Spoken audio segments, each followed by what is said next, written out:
Assalamualaikum warahmatullahi wabarakatuh. Bismillahirrahmanirrahim. Pada pertemuan ini kita akan membahas tentang computers and mobile devices. Jadi komputer dan perangkat seluler, kita akan coba untuk mengevaluasi opsi atau pilihan kalau kemudian Anda akan gunakan itu di rumah atau Anda akan gunakan perangkat itu di kantor. Ya, pasti kebutuhan antara perangkat di kantor dan di rumah itu pasti berbeda, ya. Baik, saya akan mulai dari apa sih tujuan yang akan kita bahas. Tapi sekali lagi mohon dibaca di chapter 3 ya. Sorry, bukan di chapter 2 tapi chapter 3. Chapter 3 atau ya chapter 3 ya. Oke. Jadi di situ akan ada bahasan berkaitan dengan perangkat yang digunakan. Saya mulai dari beberapa hal, jadi jelaskan karakteristik penggunaan laptop, tablet, ya. Jadi Anda harus bisa membedakan antara laptop, kemudian tablet, desktop, ya. Kemudian ada komputer all-in-one, ya. Kemudian juga ada komputer yang besar, yaitu ada server. Dulu ada istilah server. Kemudian juga ada mainframe, ya. Kemudian juga ada komputer klien seperti terminal pos, ATM, kios, swalayan. Ini juga yang akan kita bahas di pertemuan hari ini pada bagian ini ya. Kemudian juga Anda harus paham berkaitan dengan masalah cloud computing atau komputasi awan dan identifikasi bagaimana penggunaannya ya, serta beberapa lagi perangkat yang akan digunakan. Ya, saya kira silakan nanti dilihat sendiri beberapa hal berkaitan dengan embedded komputer atau komputer embedded atau komputer tanam ya, kemudian juga beberapa port WiFi, Bluetooth, kemudian juga NFC ya. Oke. Langsung saja saya masuk pada komputer dan perangkat seluler. Jadi perlu Anda pahami bahwa komputer itu sebenarnya bukan hanya apa yang Anda gunakan seperti laptop maupun personal komputer ya atau desktop, tapi ternyata komputer itu ada banyak bentuknya dan kegunaannya. Ya, jadi seperti laptop, tablet, dan desktop mungkin ini adalah bagian dari yang dipakai secara personal. Ya, tetapi ada juga server dan terminal yang ini jauh lebih serius yang biasanya digunakan di perkantoran, di perusahaan atau lembaga. Kemudian pahami juga berkaitan dengan smartphone, ya, digital kamera, e-book reader. Ini sebenarnya adalah perangkat-perangkat yang dulu kita tidak pernah pikirkan bisa menanamkan komputer di dalamnya. Ya, seperti kamera digital misalkan. Karena dulu kita bisa pakai kamera film atau telepon ya, yang biasanya kita hanya, tapi sekarang sudah muncul smartphone. Kemudian yang menarik adalah game devices. Nah, ini perangkat-perangkat game ya, seperti carpet den atau gamepad atau joystick ya, banyak sekali lagi yang lainnya. Namun yang menarik adalah saat ini embedded komputer yang nggak kelihatan tetapi kemudian ditanamkan di banyak tempat, di banyak perangkat. Contoh misalkan komputer yang ditanamkan di mobil. Dulu kita tidak pernah berpikir bahwa mobil itu sebenarnya hanya mekanik saja, hanya mesin saja dan kelistrikan. Tetapi sekarang ternyata pengendalian mobil itu menggunakan komputer. Bagaimana engine-nya bisa bekerja dengan baik, bagaimana bisa mengontrol engine dan seterusnya, nanti kita akan bahas di pertemuan ini. Saya mulai dulu dari mobile computer and desktop. Jadi komputer atau mobile computers ya, itu adalah komputer pribadi atau portable yang dirancang ya supaya dapat dibawa ke mana-mana. Ya. Nah, ini contoh yang paling gampang ya, itu adalah notebook ataupun laptop. Nah, saya sudah bahas kemarin bedanya antara laptop dengan notebook. Walaupun sebenarnya awalnya adalah namanya laptop, tapi ada juga yang memberi nama dengan nama notebook. Kemudian juga ada komputer pribadi seperti personal komputer ya, yang merupakan desktop ya, yang ditaruh di meja, layarnya cukup besar, memiliki penyimpanan ya. Terus digunakan ya, misalnya di kantor-kantor biasanya menggunakan PC ya, menggunakan personal komputer. Walaupun kalau sekarang yang paling ngetren adalah, jadi kalau misalkan laptop itu atau komputer pribadi itu yang ngetren itu adalah ada monitornya, kemudian ada CPU-nya, mungkin kita mengenal istilah CPU, atau ada casing besar, nah itu maka itu adalah personal komputer. Ini adalah beberapa perangkat yang mungkin Anda kenal sebagai mobile komputer dan desktop. Ya, contohnya seperti ini adalah notebook atau laptop, kemudian ini adalah tablet, ya, kemudian ini adalah all-in-one, ini adalah server, kemudian e-book reader, kemudian ini seperti gelang yang digunakan, ada jamnya, ya, merupakan wearable, ya, devices, ya, atau gadget, ya. Kemudian inilah smartphone dan beberapa lagi yang lainnya. Ya, jadi ini semua adalah bagian dari mobile komputer dan desktop. Jadi ada komputer yang bisa dibawa-bawa dan ada juga komputer yang dia memang tidak diperuntukkan untuk atau mobile, ya, istilahnya. Bagaimana dalaman komputer, nanti kita akan bahas secara spesifik di bagian pertemuan berikutnya.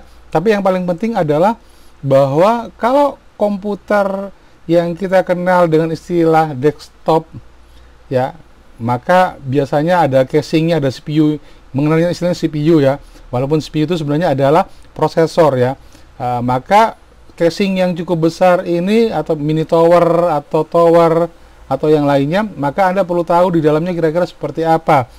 Ada hard drive, kemudian ada video card misalkan, kemudian ada motherboard. Motherboard itu tempat, ya, bersemayamnya semua perangkat yang menjadi bagian utama dari komputer.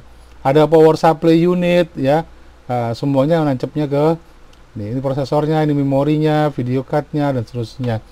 Sedangkan kalau pada notebook walaupun sama-sama ada motherboardnya, maka semuanya serba kecil.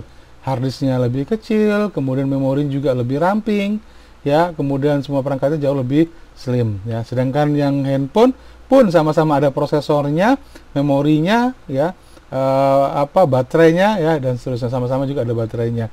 Ini adalah semua bagian dari komputer dengan berbagai macam bentuk. Kemudian pada mobile komputer dan desktop mungkin yang paling kita kenal adalah laptop. Sekarang hampir semua orang punya laptop, ya, atau komputer notebook, ya. Jadi ini komputer yang tipis, ringan, ya, kemudian bisa dibawa-bawa, mudah dibawa-bawa, ukurannya mungkin 10 in, 12 in, ya, 11 sekian in, ya, ada 14 in sampai dengan 15 in. Kalau sudah di atas 15 in itu sudah repot bawanya, ya. Ya, pasti, ya. Ini laptop pun begitu, ada yang sifatnya tradisional laptop yang tebal dengan mudah panas, misalnya, ya, ada kipasnya sehingga dia butuh tempat yang agak tebal untuk bisa menaruh cooling fan-nya di dalamnya. Sedangkan ada juga yang ultra thin yang lebih ringan, ya, kemudian tapi memang akan pasti jauh lebih mahal, ya. Apa yang membedakan dari keduanya, ya, biasanya berkaitan dengan masalah kipas, berkaitan dengan masalah pendingin, kemudian juga berat, ya, ukuran, ya, ketebalan itu menentukan dari harga juga, ya. Nah, jadi kalau pada tradisional cukup tebal, ada disk drive-nya, tapi kalau pada ultra thin laptop biasanya disk drive-nya diletakkan terpisah. Tapi ada juga yang dia cukup bagus dalam menata isi dari laptopnya sehingga dia tetap tipis walaupun tetap ada disk drive, CD disk drive, ya. Ya, sedangkan selain laptop tadi ada juga tablet, ya. Tablet ini sebenarnya setelah munculnya touchscreen, maka kemudian pada dasarnya ternyata tidak lagi membutuhkan keyboard secara hardware, tapi menggunakan virtual keyboard, di mana ada keyboard yang dimunculkan di layar, kemudian itu tinggal digunakan. Tapi pada pemakaian yang cukup intens, memang tablet tidak cukup nyaman kalau kemudian menggunakan keyboard virtual, ya. Nah, maka kemudian muncullah keyboard terpisah. Sehingga sebenarnya ini sama saja dengan laptop, ya, yang keyboardnya dibuat terpisah, ya. Tapi secara prosesor, memori, dan seterusnya memang tidak akan sehandal dari laptop sendiri, ya. Tablet itu biasanya hanya untuk pekerjaan yang ringan-ringan saja, ya, layar sentuh untuk untuk browsing, untuk mungkin pekerjaan-pekerjaan ringan, untuk ya ngetik misalkan. Tapi untuk yang sifatnya berat saya kira tidak bisa digunakan dengan mudah. Sedangkan yang lainnya lagi adalah laptop, tetapi kemudian layarnya bisa dilipat, convertible tablet, ya, bisa dicopot, bisa diputar, bisa ditekuk, ya. Sebenarnya pengennya tuh laptop yang bisa fiturnya sebagus ya tambahan dari tablet, ya. Ada touchscreen-nya juga, ya. Ya, sekali lagi bahwa tentu saja akan cukup mahal, ya. Nah, laptop sendiri kemudian ada yang begitu mahal. Apa sih bedanya antara laptop yang harganya 5 juta, 10 juta, ada juga yang 40 bahkan sampai 100 juta. Bayangkan ini laptop kelas apa ini yang begitu besar, 17 in, ya, sekitar 17 in, tapi ini adalah khusus untuk game. Pertanyaannya adalah mengapa laptop untuk game itu mahal? Ya, butuh pendingin yang kuat dan mahal. Ya, ini nanti akan jadi tugas bagi Anda. Apa kira-kira? Ya, Anda mungkin pernah tahu ada, ya ini saya ambil contoh dari dua aja, dari punyanya MSI dan punyanya Asus, yang mereka sebenarnya dulu vendor untuk komputer yang tidak terlalu terkenal, tapi kemudian mereka begitu serius menggarap laptop yang khusus untuk game. Ini khusus untuk game. Harganya tidak main-main, ya. Harga paling murah 15 juta. Ya, itu pun ya tahu sendiri, ya. Jadi untuk laptop-laptop yang untuk game yang begitu serius, harganya bisa di atas 30-40 juta. Dan pertanyaannya adalah mengapa harga laptop ini begitu mahal? Apa yang dikhususkan ya dari sebuah laptop yang digunakan untuk bermain game? Tuh, pikirkan. Kemudian ya, selain laptop yang tadi kita lihat, maka ternyata ada juga handheld komputer, ya, komputer yang cukup kecil, ya, muat untuk satu tangan. Contohnya seperti smartphone atau card reader, barcode reader, ya. Ada banyak komputer-komputer kecil yang digunakan untuk digunakan pada kebutuhan tertentu atau kebutuhan khusus, ya. Itu handheld komputer, ya. Ini contohnya komputer label misalkan, ya. Jadi misalkan saya pengen membuat label atau mendata barang-barang yang baru masuk di gudang. Maka dia punya scanner, kemudian dia tinggal baca, kemudian kita masukkan ke database, ya, dengan menggunakan komputer seperti ini. Sedangkan sebelumnya yang paling umum komputer itu adalah komputer desktop. Desk itu meja, ya, atau bangku, kemudian top itu. Jadi kalau desktop itu berarti komputer yang diletakkan di atas bangku, ya. Walaupun desktopnya sendiri yang towernya tadi ditaruh di bawah meja, ya, hanya monitornya saja, ya, dan keyboardnya ditaruh di atasnya. Lap itu pangku, lapping, ya, memangku. Misalkan laptop berarti dia komputer yang memang awalnya nggak taruh di atas meja, tapi seringkali dibawa-bawa dan di pangku. Kira-kira begitu definisinya, ya. Nah, jadi ini adalah komputer pribadi yang dirancang untuk berada di satu lokasi dan tidak mudah bergerak, ya.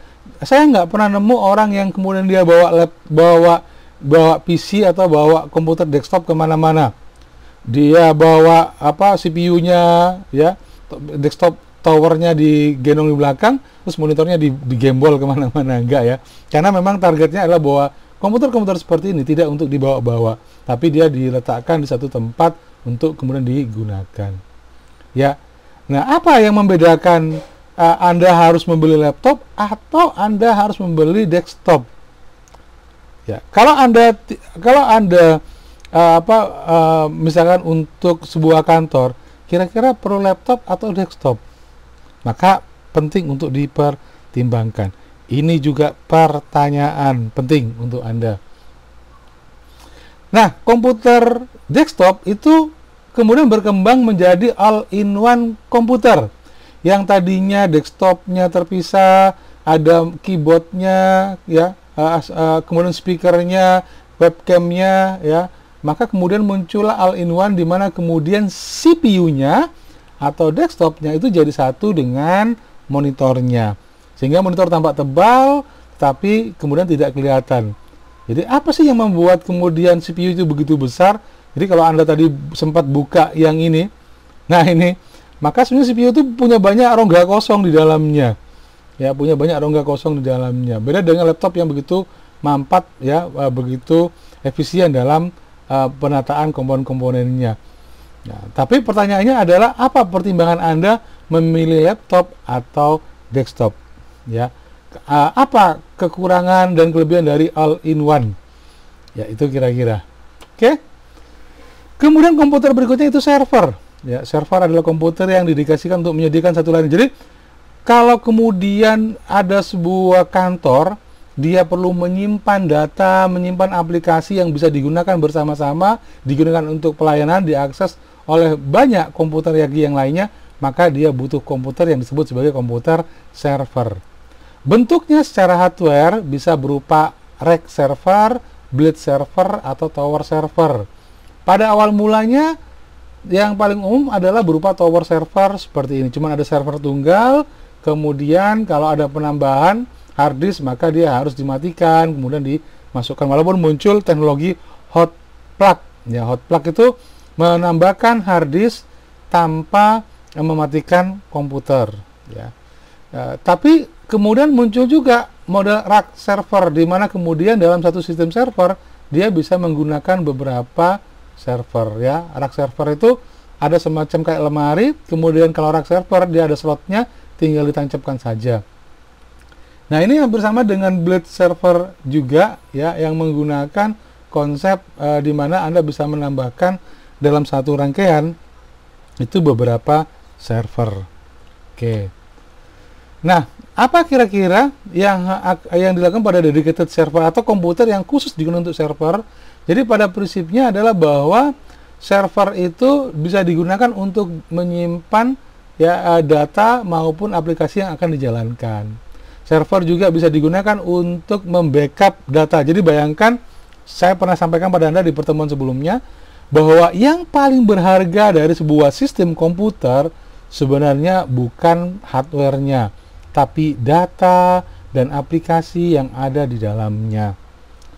Jadi kalau bayangkan data sebuah rumah sakit yang dia tidak lagi menggunakan medical record dalam bentuk kertas, tapi dia dalam bentuk digital medical record, maka yang sangat berharga dari sebuah rumah sakit, ya, sistem informasinya adalah datanya, bukan komputernya. Maka perlu juga dia memiliki backup server, di mana data yang dimiliki oleh sebuah perusahaan atau sebuah institusi tidak hanya disimpan di satu tempat, tapi bisa di mirroring, ya, bisa di backup di banyak tempat. Ya, jadi tujuannya untuk apa? Supaya ketika kemudian satu server itu misalkan terbakar atau hilang atau terjadi disaster atau bencana alam, maka dengan cepat sistem masih bisa menggunakan data lagi yang lainnya atau backup servernya. Server juga, ya, bisa bersih khusus untuk database server. Mengapa database itu perlu untuk dibuatkan server secara khusus? Karena ketika kemudian sebuah sistem informasi yang mengakses database, ya, tingkat kecepatan untuk pelayanan menyimpan dan membaca data, ya, write and retrieve itu penting sekali bagi sebuah database, sehingga biasanya akan dipisah antara application server dengan database server, ya. Jadi sekali lagi bahwa server itu bisa berupa application server yang untuk bisa menyimpan aplikasi saja, kemudian ada backup server yang digunakan untuk bisa menyimpan baik itu backup data maupun backup untuk cadangan untuk aplikasi. Kemudian juga ada domain name server, ya, database server yang digunakan untuk bisa menyimpan database, ya, artinya DBMS, ya, database management system.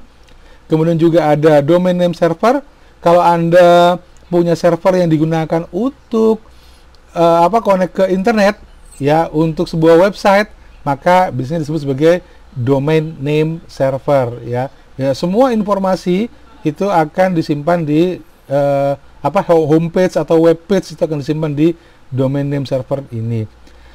Kalau perusahaan Anda membutuhkan misalnya perusahaan Anda membuat sebuah website, apakah kemudian informasinya mau disimpan sendiri di perusahaan atau menggunakan tempat lain, maka ini juga penting untuk bisa dipertimbangkan. Kemudian ada juga file server, ya, storage server itu biasanya digunakan untuk menyimpan atau berbagi file. Contohnya misalkan kalau Anda butuh untuk bisa menyimpan file-file perusahaan yang bisa diakses secara bersama, itu biasanya file server. Contoh misalkan ya kalau di kampus itu biasanya ada sebuah server yang digunakan untuk menyimpan semua file-file akademis misalkan ya, atau TA atau kerja praktek, laporan dan seterusnya. Ada FTP server, ya, ada game server. Kalau misalnya Anda main game, maka tentu saja pasti membutuhkan ya data bersama ya untuk bisa menjalankan sebuah game jaringan utamanya ya.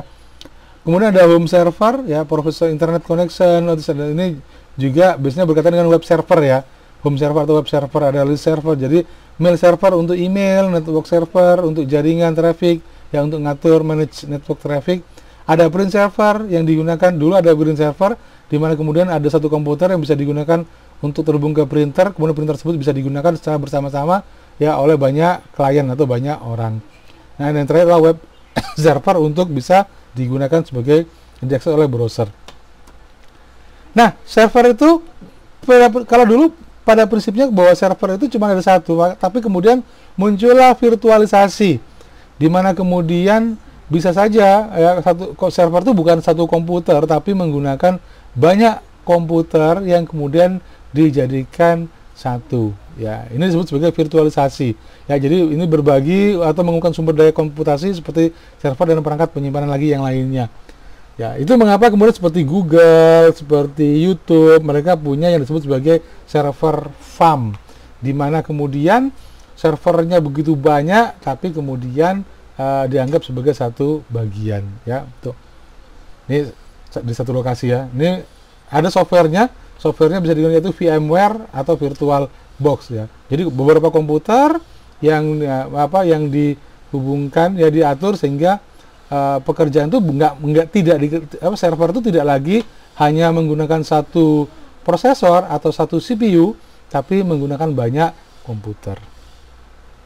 Ini contohnya mainframe ya. Ini mainframe itu adalah server besar, mahal, pasti kuat ya. Ratusan ribu pengguna terhubung secara bersamaan. Bayangkan ya, seperti Google, seperti YouTube ya, itu pasti tidak menggunakan satu komputer yang digunakan untuk pelayanan banyak sekali pengguna untuk mengakses data mereka. Oke. Nah, selain server, maka komputer-komputer yang mengakses server tersebut disebut sebagai terminal.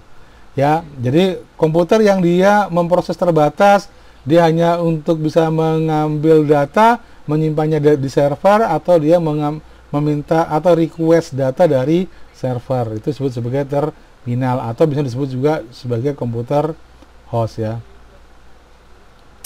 Ya, dari komputer server, dari komputer hostnya. Maka komputer-komputer kecil inilah yang kemudian ya bisa berupa desktop, bisa berupa smartphone, ya bisa berupa mesin kasir ya. Kalau misalkan di sebuah jaringan retail, misalkan servernya dia berada di pusat, terkoneksi ke internet, kemudian mesin-mesin kasir tersebut dia akan mengakses data, apa kode barangnya, nama barangnya, harganya berapa, sisa berapa, ada diskon atau tidak, ada promo atau tidak.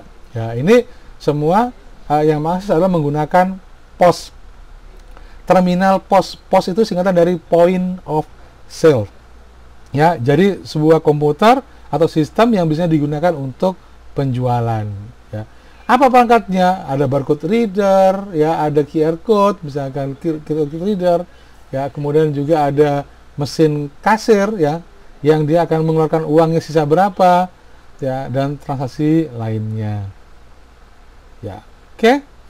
Terminal juga bisa kita temui di ATM. Jadi ATM itu tersebar ya, anjungan tunai mandiri atau automatic teller machine, ya itu juga merupakan terminal.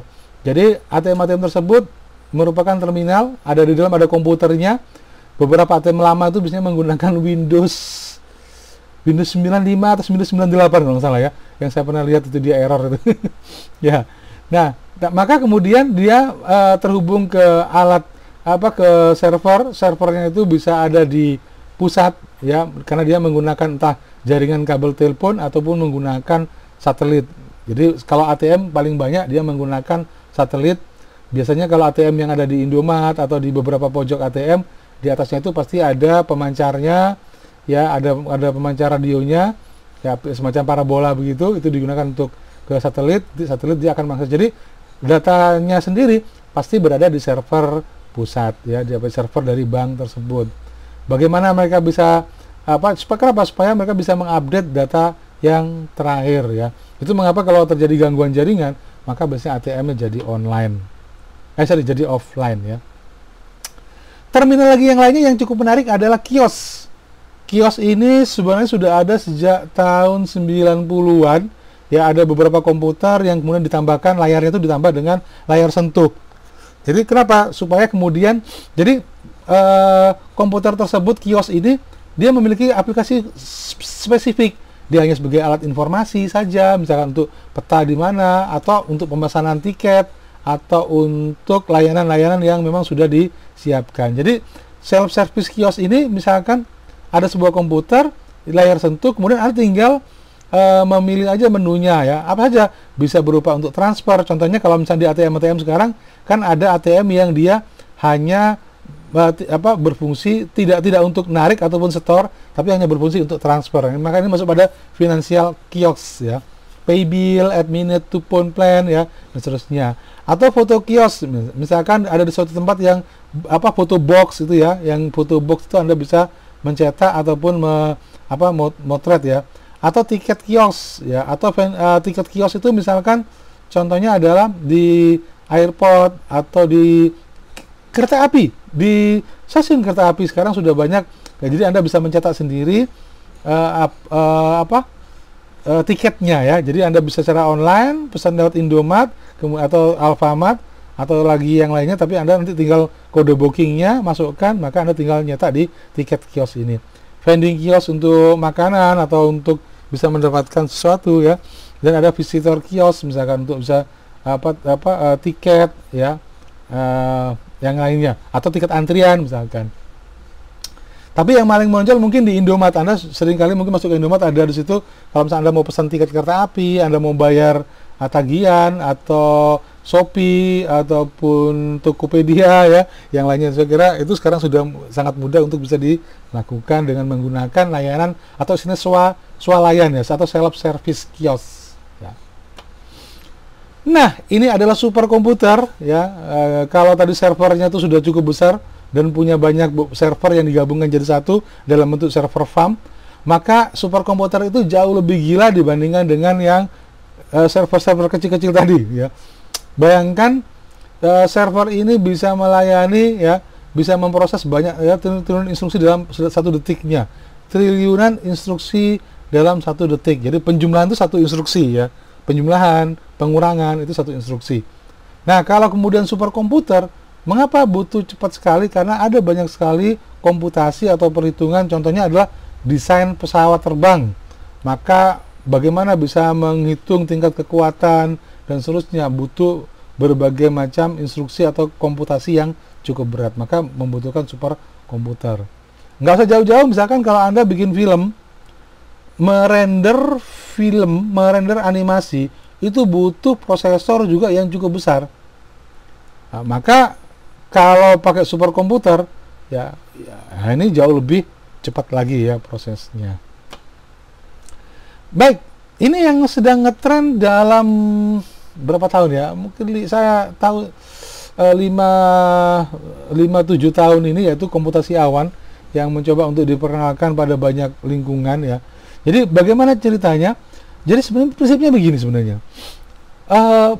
Kalau kemudian setiap perusahaan itu mungkin saja bisa membuat server-server sendiri. Tapi kalau kemudian sebuah perusahaan dia atau kampus dia punya server sendiri, maka betapa repotnya ya si kampus tersebut. Ya, dia harus menyiapkan server, harus menyiapkan backup listrik karena nggak boleh mati, harus menyiapkan koneksi internet sendiri. Maka ada banyak perusahaan yang kemudian dia menyediakan cloud computing, di mana kemudian semua layanan aplikasi ya bisa dilakukan di mereka. Ya, menyimpan data. Jadi ini sekaligus juga sebagai server. Ya, ini cloud computing. Apa contohnya misalkan? Maka sama seperti kemudian ketika Anda butuh untuk membackup, butuh untuk menjalankan program, butuh untuk website, butuh untuk email, ya, seperti Google Drive juga Anda bisa, itu sebagian dari cloud computing. Mobile device, ponsel cerdas atau smartphone. Nah, ini mobile device itu adalah perangkat-perangkat yang bisa bergerak, ya, bisa dipindah-pindah, bisa dibawa-bawa.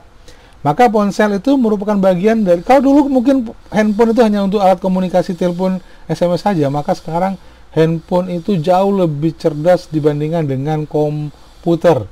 Ya, bayangkan komputer yang ada sekarang ini luar biasa, ya. Anda beli komputer, Anda beli satu smartphone, Anda dapat buku alamat, kalender, kalkulator, buku catatan, game, browser, aplikasi lagi yang lainnya. Luar biasa itu ponsel itu, ya. Jadi banyak sekali smartphone sekarang sudah macam-macam, ya. Ada yang ukurannya 6 in, ya, ada yang ukuran 4 in, ada yang sekarang layar bisa dilipat, ya. Ada yang keyboardnya terpisah, ada yang tidak di layar. Jadi saya kira itu bagian dari betapa kemudian handphone itu sebenarnya adalah miniatur dari komputer, ya. Prosesornya juga menjadi semakin cepat, memori menjadi semakin besar, ya, harganya juga menjadi semakin murah. Maka Anda bisa lihat berbagai macam mobile devices seperti ini. Ada on-screen keyboard, ya, ada juga yang swipe keyboard application, ya. Anda bisa menggeser, keyboardnya bisa macam-macam. Ya, ada yang juga pakai keypad, ya, ada QWERTY, ada juga yang nggak puas dengan keyboard touchscreen, maka akhirnya kemudian disambungkan dengan keyboard, ya, keyboard portable, ya. Ada juga yang mode slide out keyboard ini, seperti dulu Nokia. Jadi keyboardnya, jadi tidak semua orang mungkin nyaman dengan touchscreen, ya. Akhirnya kemudian dia menggunakan keyboard yang sebenarnya. Ya, oke. Kemudian mobile device apa sih yang bisa dilakukan? Ya, mungkin yang paling umum awalnya adalah SMS, short message services, ya. Kemudian ini bisa kan mobile to mobile, mobile to email, mobile to provider, ya. Kita bisa berkirim pesan ke berbagai macam, ya, layanan. Ada juga MMS, ya. Saya kira SMS dan MMS sudah mulai ditinggalkan, tapi untuk SMS tetap digunakan biasanya untuk verifikasi data. Kalau Anda daftar e-banking, Anda mereset atau daftar apa, pasti ngirimnya lewat SMS. Ya, kemudian multimedia message service itu bukan hanya sekedar teks. Kalau SMS itu teks, tapi kalau MMS dia bisa ngirimkan lebih dari sekedar teks, ya. Oke, baik. Mobile device lagi yang lainnya selain smartphone, ya, mungkin Anda juga bisa paham bahwa, ya, ada perangkat-perangkat seluler yang menggunakan, ya, jadi seperti foto, ya, digital smartphone, digital kamera, ada point and shoot kamera, ada SLR kamera, ya. Jadi ada mirrorless, itu semua. Ya, kalau dulu mungkin Anda nggak pernah berpikir bahwa komputer itu bisa masuk pada bagian dari kamera.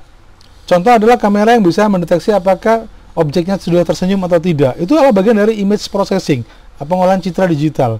Ya, ada algoritma di dalamnya, ada program untuk bisa mendeteksi seorang senyum atau tidak.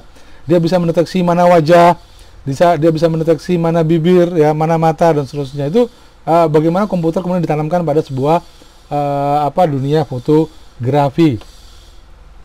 Autofocus misalkan itu juga adalah bagian dari bagaimana mereka bisa menyediakan deteksi, ya, dari gambar yang digunakan. Oke. Luar biasa. Bahkan kalau Anda perhatikan kamera-kamera sekarang itu di handphone, ya, mereka tidak hanya menggunakan satu kamera, tapi bisa menggunakan 3 bahkan 4 kamera. Ada kamera untuk makro, ada kamera untuk biasa, ya. Kemudian juga ada kamera untuk mengukur kedalaman. Ya, tujuannya untuk apa? Untuk mendapatkan efek bokeh. Jadi kalau Anda tahu efek bokeh, bagaimana bisa mendapatkan objek yang belakangnya tanpa ngeblur, ya, tanpa sehingga fokus utamanya itu adalah pada si objek yang ada di depannya. Itu bagaimana kemudian kecanggihannya. Jadi kalau mungkin 3 tahun yang lalu Anda nggak pernah berpikir, 3-4 tahun yang lalu nggak pernah berpikir bagaimana komputer bisa handphone bisa punya 3 kamera ya. Sekarang bahkan 4 kamera ada pada sebuah smartphone ya, yang akhirnya antara handphone atau smartphone dengan kamera itu menjadi satu fungsi ya. Jadi handphone bukan lagi sebagai alat untuk komunikasi, tapi juga sebagai alat untuk bisa mengambil gambar atau video. Oke. Nah, bagaimana kamera bekerja nih, saya kira banyak hal ya yang bisa Anda pahami. Jadi ada lensa tentunya, kemudian juga ada CCD-nya ya, charge coupled device-nya yang digunakan untuk menangkap gambar, kemudian dia menyimpannya ke dalam memori, terus mengolahnya. Maka karena di dalamnya ada komputernya, maka image processing yang digunakan supaya gambarnya tampak bagus, tampak cerah, tidak gelap ya, dan seterusnya itu luar biasa ada pada kamera yang dia menggunakan komputer di dalamnya ya. Kemudian kalau anda belajar tentang image processing atau gambar ya, atau kamera, maka anda juga harus memahami yang disebut sebagai resolusi. Jadi resolusi itu adalah jumlah piksel ya, baik horizontal kalikan vertikal dalam sebuah gambar. Jadi kalau ada sebuah gambar, misalnya kira-kira resolusinya berapa sih? Oh, ini resolusinya 1280 kali 720. Berarti horizontal atau vertikalnya dia 720, kemudian horizontalnya dia 1280 ya. Semakin besar piksel atau titik-titik yang ada dalam sebuah area, maka dia akan menjadi semakin bagus ya. Nah, jadi kalau misalkan ini berapa? 1360 kali 1080 misalkan. Ya, atau 1980 kali 1080 misalkan. Itu juga bagian dari berapa banyak piksel ya, atau titik. Jadi satu titik itu mewakili satu titik warna ya, satu titik warna dalam sebuah gambar. Kemudian muncullah seperti iPod Nano ya. Dulu mungkin kita kenal ada Walkman yang punyanya Sony, yang pakai kaset, tapi kemudian kecanggihan teknologi untuk bisa memutar musik ya, iPod, maka muncullah iPod ya. Sekarang muncullah podcast mungkin ya, semacam siaran radio itu ya, yang bisa diputar ulang. Jadi betapa kemudian perangkat komputer bisa dengan mudah ya digunakan untuk pemutar media portable seperti iPod ini. Saya dulu pernah punya iPod Nano, dapat hadiah dari sebuah lomba, hilang. Tertinggal di bis ya, saking asiknya tertidur di dalam. Oke, ya. Kemudian pemutar media digital juga yang lainnya adalah, kalau sekarang mungkin Anda akan mengenal smart TV. Smart TV harganya sekarang sudah, kalau dulu mungkin 5 juta, 6 juta, sekarang 2 juta, 3 juta sudah dapat smart TV. Dimana pada smart TV itu sudah langsung dia terhubung ke internet, sehingga TV tersebut kalau dulu mungkin pakai decoder ya, atau digital media player ya, kalau sekarang sudah bisa langsung televisi smart TV tersebut bisa langsung ke internet ya, karena dia bisa wifi, bisa juga pakai kabel atau UTP ya, bisa langsung connect ke internet dengan menggunakan beberapa tombol. Bahkan Netflix juga bisa langsung langganan di dalamnya ya. Mobile device lagi yang lainnya adalah pembaca atau e-book reader. Jadi sebenarnya ada perangkat yang bisa digunakan untuk menggantikan buku. Semua buku-buku dibuat dalam bentuk file PDF ya, kemudian atau EPUB ya, EPUB publication, electronic publication, biasanya EPUB atau EPUB ya bacanya ya. Maka kemudian kita tinggal baca aja di yang namanya Kindle atau namanya e-book reader.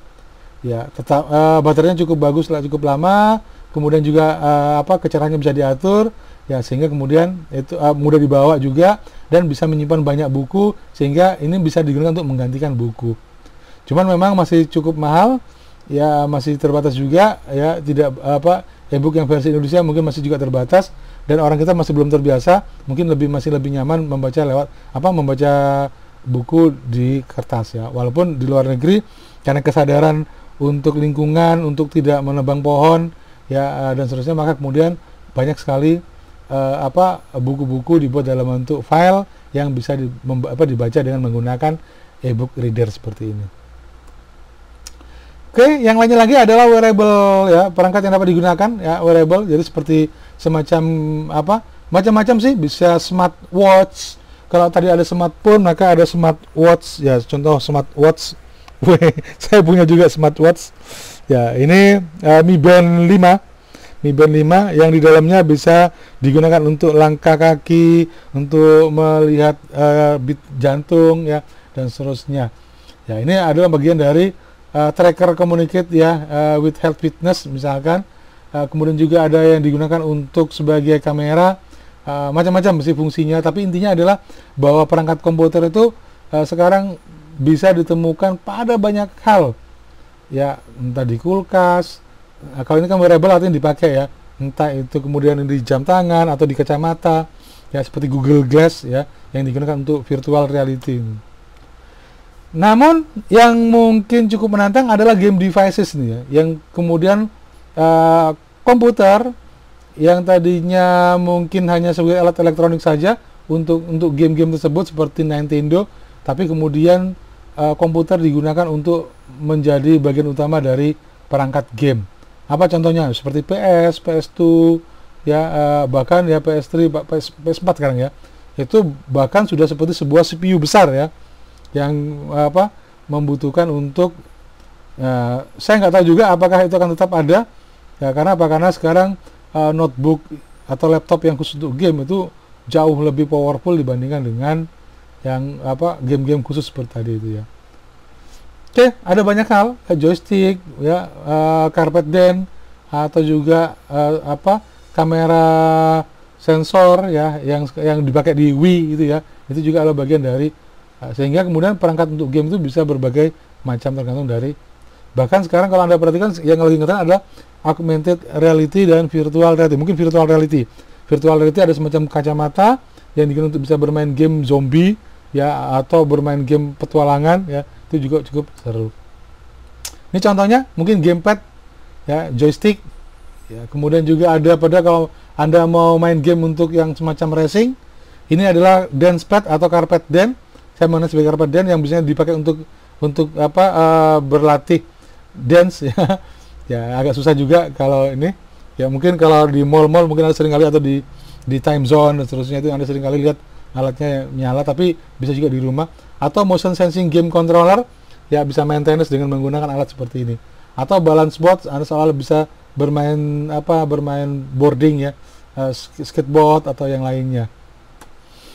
Oke, jadi itu embedded computer. Jadi sekali lagi bahwa komputer tertanam itu punya tujuan khusus ya, yang berfungsi sebagai, jadi kalau tadi laptop sama komputer sama desktop itu adalah komputer yang sifatnya umum, bisa digunakan untuk apa saja. Sedangkan embedded computer itu sebenarnya adalah komputer yang dia digunakan secara khusus untuk tujuan tertentu. Bisa untuk konsumer elektronik, misalkan ditaruh di kulkas. Kalau misalkan susunya habis atau kemudian telurnya habis, maka kemudian si kulkas akan ngasih tahu telur habis dari mana. Dia bisa mendeteksi tempat telur itu tinggal berapa biji. Atau ada rak susu di dalam kulkas, maka dia bisa menimbang kalau kemudian beratnya dia kurang dari sekian, dia bisa mendeteksi kira-kira susu tinggal berapa liter. Atau lagi yang lainnya ya. Nah, maka kemudian dengan demikian bisa saja kemudian kalau misalnya pakai teknologi IoT atau Internet of Things, si kulkas, lemari es bisa langsung pesen makanan, susu, telur tersebut langsung ke toko yang menjadi langganan. Nanti kemudian si toko akan langsung mengirimkan barang-barang yang dibutuhkan yang dipesan oleh si kulkas ke rumah tersebut. Bayangkan, kulkas bisa pesan sendiri isi barangnya. Lah, gitu ya. Kenapa? Karena si orang mungkin nggak sempat dia mikir telur, nggak sempat mikir susu.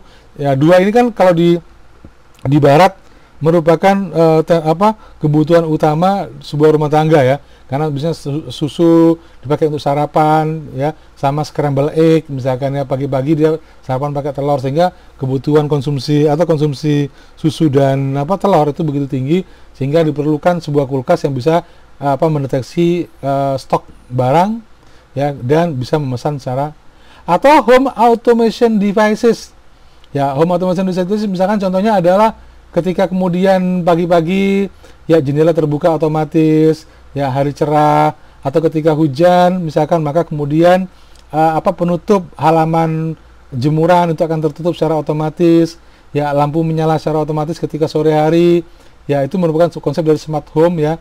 Atau ketika pagi hari si tuan sudah bangun, maka kemudian air panas sudah langsung dibuatkan, kopi langsung tersaji, ya. Itu contohnya bagian dari bagaimana home automation devices, ya. Ketika kemudian pakaian kotor langsung dilempar ke keranjangnya, maka kemudian keranjang itu bisa juga langsung dikirimkan ke laundry atau masuk ke mesin cuci, ya, tergantung dari bagaimana konsep dari home automation devices-nya. Ya, ada automobile, ya, bagaimana mobil-mobil ke depan itu juga sekarang tadi sudah saya sampaikan kepada Anda bahwa mobil-mobil sekarang itu sudah dikontrol oleh komputer, ya, kadar gas buangan, kemudian juga dia bisa ngatur bensinnya, BBM-nya juga, dia bisa mengecek apakah akinya cukup bagus atau tidak, ya, atau keadaan di mesin pengapian dan seterusnya. Itu berkaitan dengan, ya, bahkan automobil yang lebih serius lagi adalah mobil yang secara otomatis nggak perlu pakai sopir, ya, seperti Tesla yang mungkin sekarang sudah banyak ngetren, tinggal tentukan tujuan, dia pakai Google Map, ya, Google Map, ya, mungkin dia pakai peta sendiri, ya, yang karena kalau sampai meleset 0,1, ya, itu kan juga berbahaya, ya. Dia juga punya perangkat-perangkat cerdas untuk bisa mendeteksi jarak dengan mobil di depannya atau dengan di belakangnya, ya, kecepatannya, ada halangan atau tidak, dia harus belok kemana. Itu adalah automobil yang dikendalikan oleh komputer. Ya, robotik, kemudian lagi saya kira mesin yang lainnya, ya. Oke, jadi perhatikan bahwa embedded komputer pada mobil, dia punya peta, ya, kemudian dia juga bisa mendeteksi apakah sabuk dipakai apa tidak, apakah bannya dia gembos apa enggak, gitu, ya. Kemudian bahan bakar tinggal berapa, kemudian apakah Anda harus belok kiri atau belok kanan secara otomatis, ya, atau ada bahaya atau tidak, ya, semuanya itu dikendalikan dengan menggunakan komputer. Jadi komputer yang dipakai pada sebuah mobil itu komputer khusus, tidak bisa Anda gunakan komputer tersebut untuk Microsoft Word, untuk ngetik, itu nggak bisa, ya, karena dia sifatnya embedded komputer, ya. Dia ngatur airbag, misalkan ketika terjadi tabrakan, maka sensor akan langsung bisa menentukan apakah airbagnya harus dilepas untuk menyelamatkan yang ada di dalamnya atau tidak, ya. Atau kemudian juga misalkan slip, ya. Jadi electronic stability control automatically apply brake, misalnya remnya masalah yang terjadi di mobil biasanya adalah masalah macetnya rem, sehingga kemudian kalau ini dikontrol oleh komputer, maka komputer akan bisa paham apakah kemudian mobil tersebut itu cukup berbahaya atau tidak dari segi pengeremannya. Jadi banyak sekali lagi yang lainnya, ya. Oke, ya. Jadi apa sih kira-kira yang bisa kita lihat dari komputer dan mobile device ini? Jadi ada personal komputer seperti tadi desktop, ya. Secara fisik itu dia berada di sebuah meja, ya. Kemudian juga ada mobile komputer dan mobile device yang bisa ada di genggaman tangan. Ada game konsol, ya, yang cukup kecil. Ada juga yang dia bisa dipegang. Ada juga server, ya, server yang begitu besar. Ada superkomputer yang satu gedung penuh, ya. Ada embedded komputer yang dia ditanamkan pada perangkat, ya. Sedangkan kalau dari segi harga, ya, saya kira yang paling mahal adalah superkomputer, ya. Harganya bisa setengah miliar, ya, itu 10 miliar, jadi dolar, ya. Mahal sekali, ya.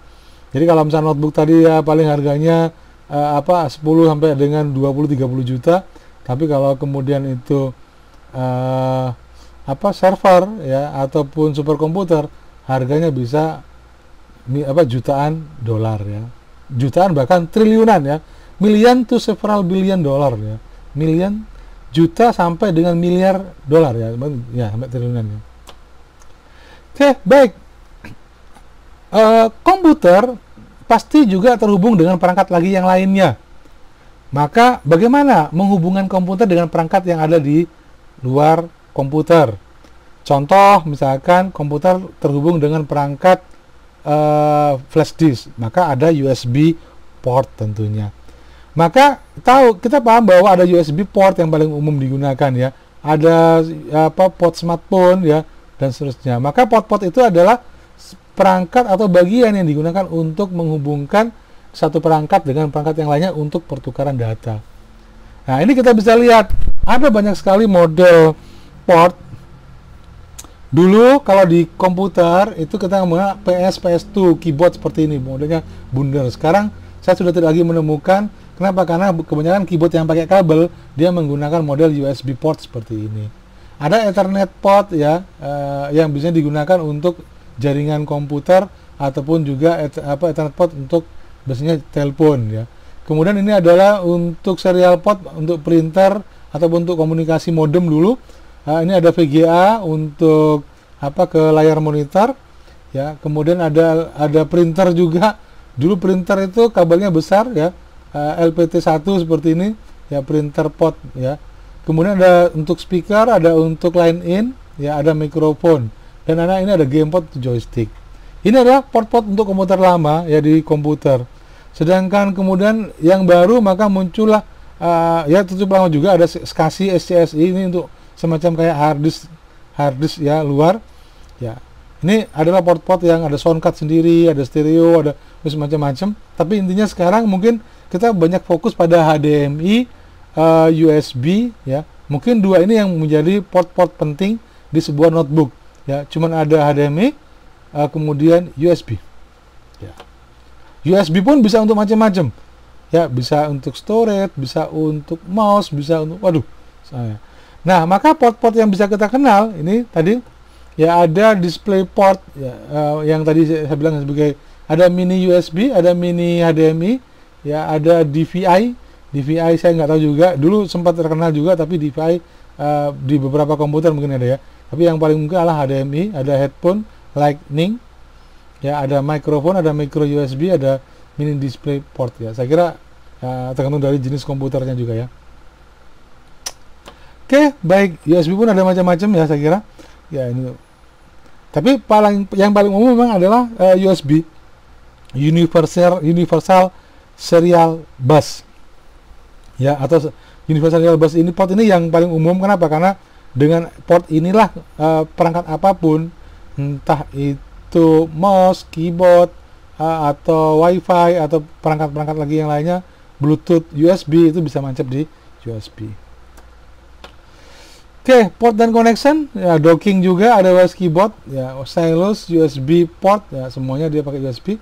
Terus ini docking ya tadi. Ini USB ya, tablet. Ini kalau Anda punya tablet kadang-kadang nggak malas untuk ngetiknya pakai touchscreen, maka kemudian ditambahkan dengan USB. Ya, wireless keyboard ini tentu saja dia pakai, entah itu pakai Bluetooth ataupun pakai gelombang radio 2,4 GHz.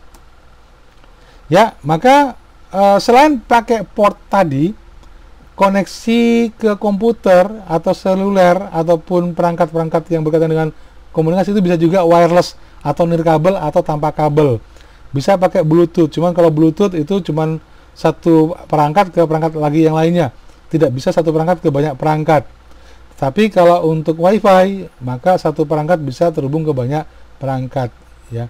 Ada lagi NFC ya. NFC ini sebenarnya adalah salah satu komunikasi beberapa handphone yang high end ya, dia bisa untuk mengirimkan data ya, entah itu untuk transaksi ataupun untuk ngisi e-money misalkan ya, dia pakai NFC ya. Nah, hal yang paling penting juga ketika kemudian Anda bekerja atau menggunakan komputer, maka Anda juga harus melindungi perangkat keras Anda ya. Penting sekali bahwa walaupun yang paling mahal, yang paling penting itu adalah datanya, tapi tetap juga Anda harus membantu menjaga kemungkinan pencurian ya komputer ya di perusahaan ya, dan seterusnya. Jadi kalau dulu paling sering terjadi adalah laboratorium sebuah kampus atau sekolah yang dicuri komputernya. Yang dicuri biasanya adalah monitor dan CPU-nya. Tapi maling zaman sekarang itu sudah semakin cerdas. Bahkan ada sebuah kampus di Jember sana yang dicuri laboratoriumnya, itu dibongkar, dibobol. Yang dicuri bukan CPU-nya atau casing-nya, tapi kenapa? Karena berat, besar ya. Dia cukup membongkar casingnya semalaman, yang diambil adalah hard disk, memori, dan prosesor. 3 benda itulah yang paling mahal kalau dijual. Tuh, saya kok ngajarin Enggak ya. Maksud saya itu Anda harus paham bahwa kalau di CPU itu tiga itu.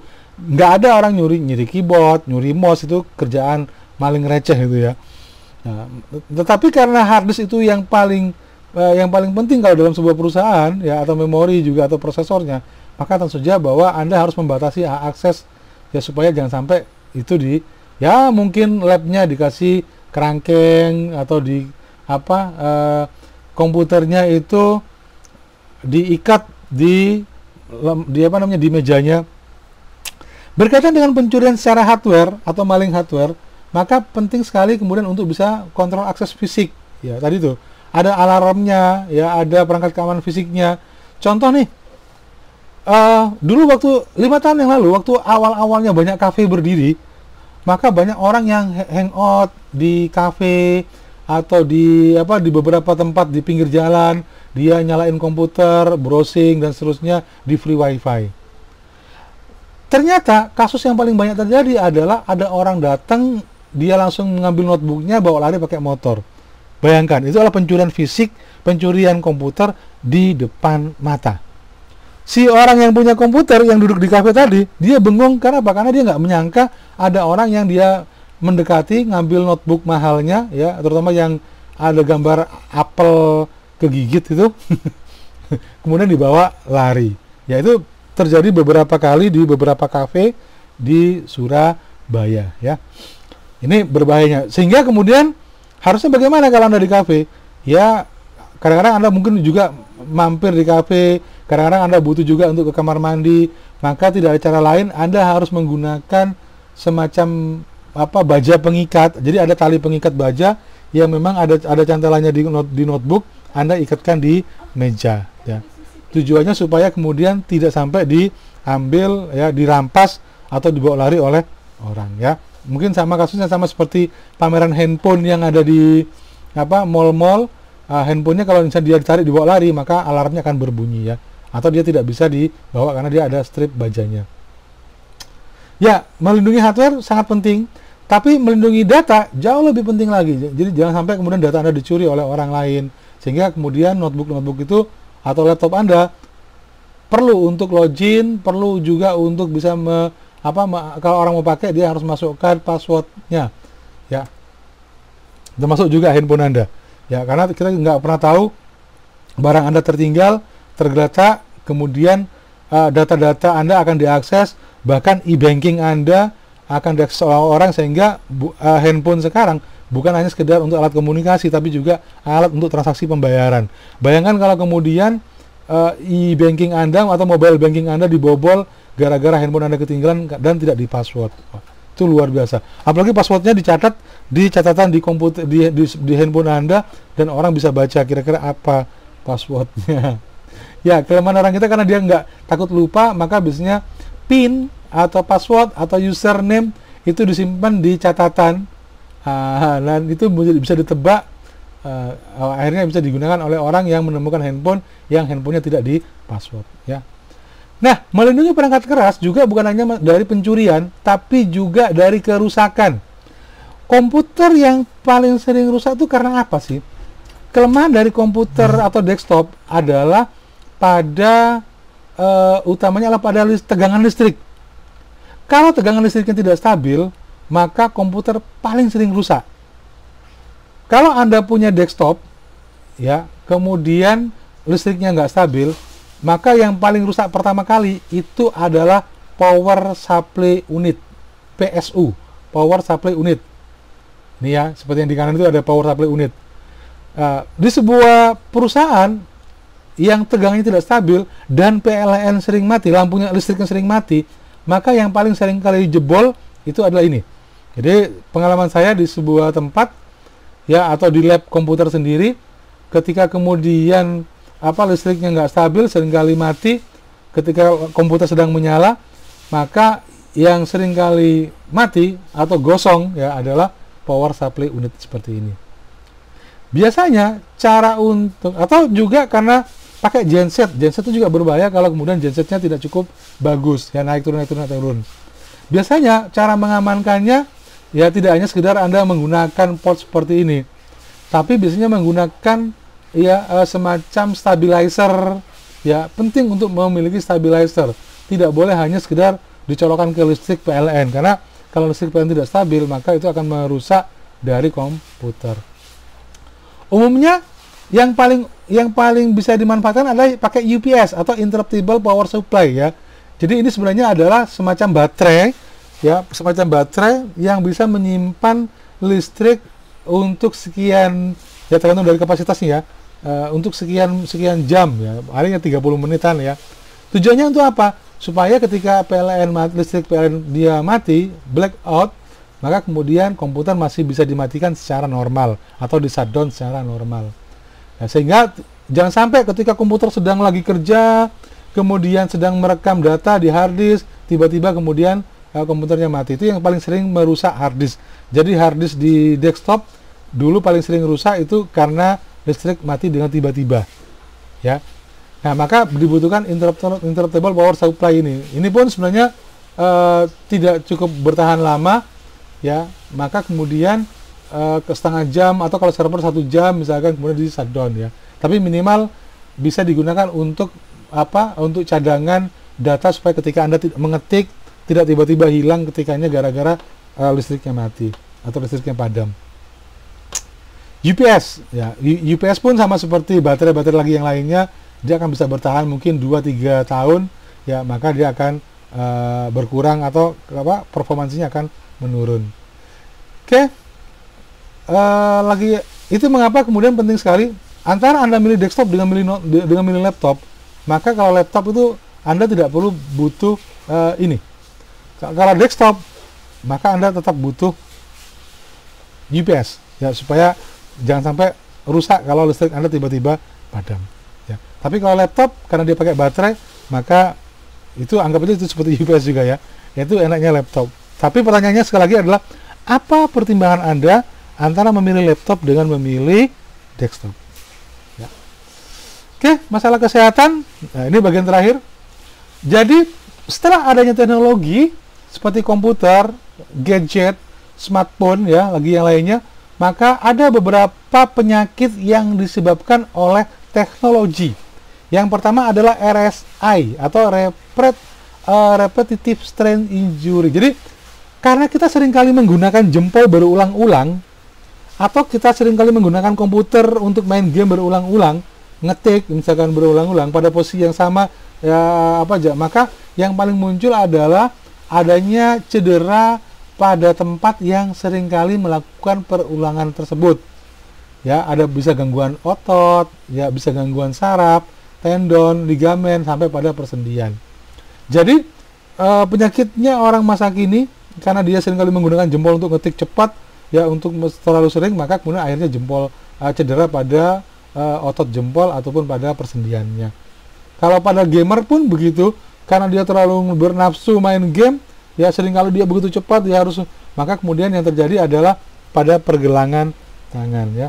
Itu kasus-kasus repetitive strain injury ya, atau cedera regang berulang itu adalah pada otot, saraf dan seterusnya. Yang kedua adalah computer vision syndrome.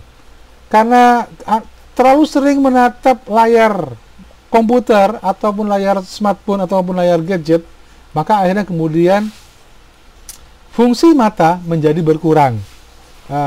Banyak sekali generasi yang lahir di atas tahun 90, 2000 ya, mungkin 2000 yang gadget ini menggunakan kacamata karena terlalu sering dia menggunakan smartphone ataupun notebook ya. Itu kacamata ya. Ini computer vision syndrome. Ada juga yang kemudian terjadi penglihatan itu tampak membayang jadi dua ya, dia tidak bisa fokus karena terlalu seringnya. Ya, harusnya bagaimana nanti kita akan lihat ya untuk bisa mengatasinya. Yang ketiga adalah ergonomik ya. Ini yang paling sering terjadi adalah seseorang yang dia terjadi kecelakaan pada punggungnya, meja terlalu tinggi atau bentuk kursi yang tidak nyaman sehingga membuat cedera ya pada tubuh. Ya, posisi kaki, kursi yang terlalu tinggi tidak bisa diatur sehingga kaki menggantung, itu juga cukup berbahaya ya. Ataupun juga misalkan handphone mouse itu dulu modelnya kotak ya, itu juga bisa bikin cedera ya. Oke. Yang berikutnya adalah teknologi addiction atau kecanduan teknologi, ya. Hidupnya seolah tidak bisa lepas dari teknologi. Kemana-mana bawa notebook, bawa smartphone. Mungkin ada juga yang geek, ya. Saya nggak tahu apa geek gitu ya. Yang orang begitu pokoknya semua serba teknologi gitu ya. Nah, itu luar biasa. Pakai kupingnya, pakai bluetooth kemana-mana. Kacamatanya pakai Google Glass gitu ya. Wah, pokoknya dia canggih banget dalam hidupnya. iPod-nya nyala terus ya. Wah, luar biasa ya. Mungkin juga sakunya isinya power bank. Jadi dalam masalah kesehatan penggunaan teknologi, yang perlu Anda pahami adalah perhatikan posisi duduk. Ini kursi yang bagus banget, pasti mahal ya. Kursi yang sederhana yang bisa diatur tegak lurus dan seterusnya aja harganya sekitar 1 jutaan. Kalau yang model seperti ini harganya bisa 3 juta, 4 juta ini ya.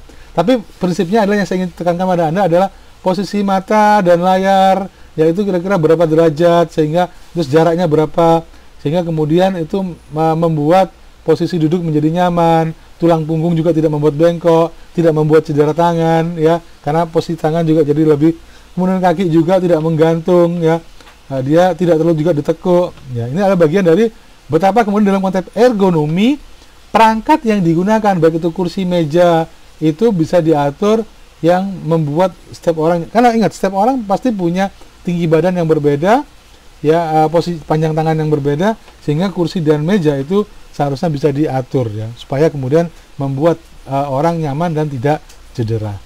Terutama berkaitan dengan tulang punggung. Nih, ya, jadi kalau yang paling bagus adalah memang sudut pandang ya. Jadi Anda bisa sudut pandangnya, terus jaraknya 40 sampai 75 cm, tidak terlalu dekat juga ya. Yang salah itu terlalu dekat, terus kemudian juga ini bisa berbahaya bagi kesehatan mata. Monitor zaman dulu itu radiasinya tinggi sekali. Mungkin kalau sekarang sudah pakai LED, tidak seperti dulu zaman CRT ya, yang tabungnya besar itu, nah itu radiasinya tinggi. Jadi ini beberapa hal yang salah ya, bagaimana posisi duduk itu bisa menyebabkan cedera ya, terlalu membungkuk. Jadi sekali lagi bahwa atur kursi Anda supaya kemudian bisa tegak lurus badan Anda dengan senderannya ya, kemudian juga kaki jangan sampai menggantung, sehingga ini bisa mengurangi cedera ya.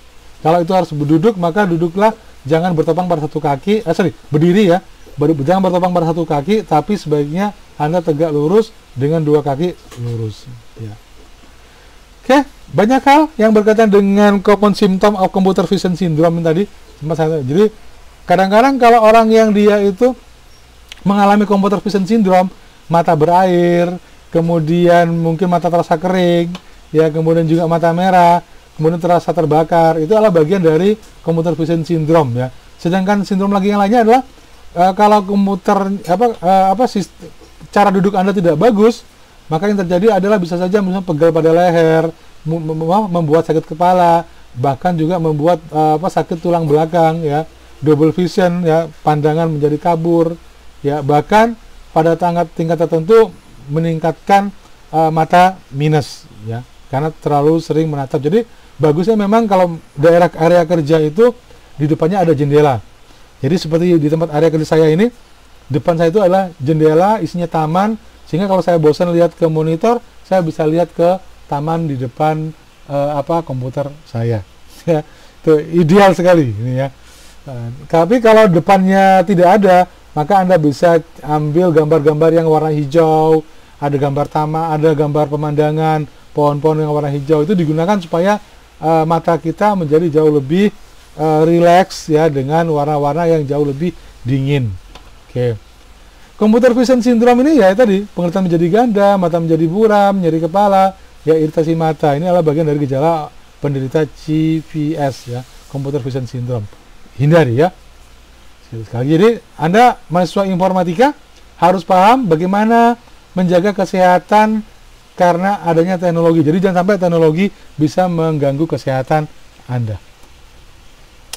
Ergonomik tadi sudah sempat saya sampaikan pada Anda ya, silakan dibaca. Jadi berkaitan dengan mengapa mouse bentuknya macam-macam ya, ada juga yang model trackball ya, pada prinsipnya adalah perangkat yang digunakan di teknologi itu harus bisa meminimalisir terjadinya cedera pada penggunanya. ya entah bentuk lekukannya, tingginya, kemudian juga posisinya, ya dan seterusnya. Itu penting sekali.